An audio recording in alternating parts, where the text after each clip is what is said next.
ആരാധനയ്ക്ക് നിൽക്കുന്നവന്റെ കൂടെ കർത്താവുണ്ടാവും. ബലിപീഠത്തിന് പ്രാധാന്യം കൊടുക്കുന്ന, കർത്തൃ ശുശ്രൂഷയ്ക്ക് പ്രാധാന്യം കൊടുക്കുന്ന, വചനത്തിന് പ്രാധാന്യം കൊടുക്കുന്ന, ബലിയർപ്പണത്തിനും നിത്യാരാധനയ്ക്കും പ്രാധാന്യം കൊടുക്കുന്ന ഒരുവന് കിട്ടുന്ന ഏറ്റവും വലിയ സമ്മാനം, അവൻ ഒറ്റയ്ക്കായി പോവത്തില്ല, കർത്താവ് അവന്റെ കൂടെ ഉണ്ടാകും.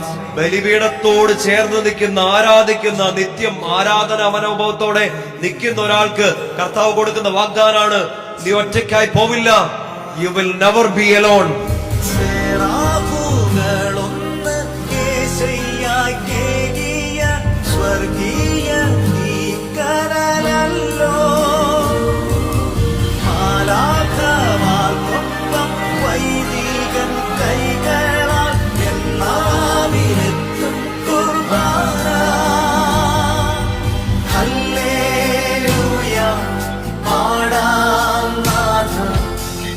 Show me